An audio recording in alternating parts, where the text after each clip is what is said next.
Você consideraria uma pessoa que sofreu tortura, mas que ao mesmo tempo fosse honesta, corajosa, infeliz? Paradoxo segundo: a virtude é condição suficiente para a felicidade.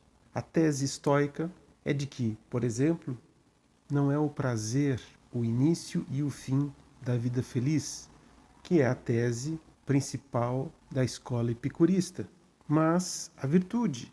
A virtude é condição suficiente para a felicidade. Vamos à leitura do paradoxo segundo. Cícero, diz ele, nunca considerei que Marco Régulo fosse um homem desgraçado, infeliz, digno de pena. Não foi a sua grandeza de alma, nem a sua dignidade, lealdade, firmeza, nem nenhuma outra virtude, numa palavra, não foi a sua alma que os cartagineses torturaram. Graças à proteção proporcionada por tão largo cortejo de virtudes, embora o corpo de Régulo estivesse prisioneiro, o seu caráter, de certeza, não estava. Tive a oportunidade de conhecer Gaio Mário. Sempre me pareceu ver nele, quando as circunstâncias lhe eram favoráveis, um dos protegidos da fortuna e um dos maiores heróis quando elas se lhe tornavam adversas. Maior felicidade não pode haver para um mortal. Tu não sabes, insensato, não sabes de que força dispõe a virtude. Limitas-te a usar o nome da virtude, mas ignoras o seu efetivo valor. Ninguém que dependa exclusivamente de si e considera que todo o seu bem está na qualidade do seu caráter, poderá não ser o mais feliz dos homens. Quem, pelo contrário, põe todas as suas esperanças, cálculos e projetos na dependência da fortuna, esse nunca possuirá nada seguro. Nada do que empreendeu estará certo de guardar como seu até o fim do dia. Se encontrares no teu caminho um homem destes, ameaça-o com a morte ou com o exílio, e vê-lo-ás ficar em pânico. Pela minha parte, nem tentarei subtrair-me, nem oferecerei qualquer resistência a nada do que me aconteça nesta tão ingrata cidade. Que procurei alcançar, que ações realizei, com que fins tiveram sempre alerta a minha vigilância e a minha atenção, se nenhum resultado obtive, se não consegui sequer atingir um estado de espírito em que nem as vicissitudes da fortuna, nem os ataques dos inimigos me deitassem por terra. Ameaças-me com a morte para que eu me afaste para sempre da presença dos homens, com o exílio para me levares a fugir de gente sem honra? A morte só assusta quem, ao perder a vida, perde também tudo o mais. Não aqueles cuja fama jamais se extinguirá. O exílio só existe para os que apenas dispõem de um espaço exíguo para habitar, não para os que se sentem cidadãos do mundo inteiro. Sobre ti pesam todas as misérias, todos os sofrimentos, embora te julgues um homem feliz e afortunado. A ti torturam-te os desejos. Tu vives em tormento dia e noite, porque não te basta o que tens, e porque temes que o que tens não dure muito.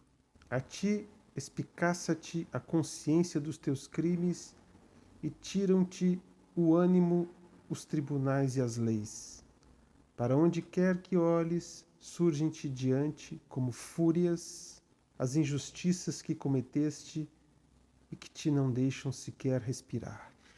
Por conseguinte, assim como um homem desonesto, insensato e assustadiço nunca pode viver feliz, também um homem de bem, sábio e corajoso nunca pode sentir-se um desgraçado.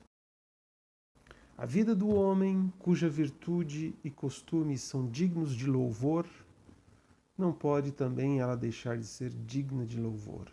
Ora, uma vida digna de louvor não é uma vida de que devamos fugir. Seria de fugir, isso sim, se fosse uma vida de desgraça. Numa palavra, tudo quanto mereça louvor deve ser encarado como algo de feliz, afortunado e desejável. Comentário do paradoxo segundo. Veja que a tese de Cícero é uma só. Para a felicidade, a condição suficiente ou a única condição necessária para que ela exista, ela seja usufruída por alguém, é a virtude. Então, a virtude equivale à condição necessária para a vida feliz.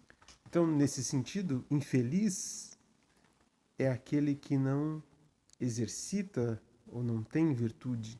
O desonesto, portanto, é infeliz. O insensato também é infeliz. Segundo Cícero, tanto o homem desonesto quanto o insensato nunca pode viver feliz. E por que isso é um paradoxo? Porque muitas vezes o senso comum nos faz pensar que o crime compensa, que o desonesto leva uma vida fácil, que o injusto nunca é punido e que sempre leva vantagem ou leva vantagem de alguma forma, mesmo quando preso. A punição parece que nunca restitui a justiça, mas este é o ponto de vista comum. E por que é um paradoxo estoico? Exatamente porque Cícero nos diz que mesmo aqueles que foram torturados ou foram condenados ao exílio injustamente, seja Marco Régulo ou Gaio Mário, os exemplos que ele deu aqui, por serem homens virtuosos, eles eram felizes. E aqui está a contradição. Como é que você pode ser feliz sob tortura? Como é que você pode ser feliz no exílio? Como é que você pode ser feliz sabendo-se injustiçado? Mas eis que é exatamente não o fato de ser exilado, torturado ou maltratado, injustiçado, etc., que é o condicional para dizer que uma pessoa é feliz ou não. Mas o fato de ela ser uma pessoa honesta, corajosa, afortunada, mas ela é afortunada porque ela, exatamente, possui virtude. Seja a virtude da coragem, a virtude da honestidade, a virtude do justo. Por isso ele diz, Cícero, e repito aqui, assim como um homem desonesto, insensato e assustadiço nunca pode viver feliz, também um homem de bem, sábio e corajoso, nunca pode sentir-se um desgraçado. A vida do homem cuja virtude e costumes são dignos de louvor, não pode também ela deixar de ser digna de louvor. Como Sócrates, que foi condenado à morte, a vida dele vale muito mais do que a dos juízes que o condenaram. Então não se deve fugir de uma vida que se deve louvar. O que determina se uma vida é exemplar ou não, digna de elogio, é o fato da virtude e não qualquer outro tipo de felicidade atribuída a ela, seja uma vida de riqueza, uma vida de prazeres ou uma vida ausente de sofrimentos. Este então é o paradoxo.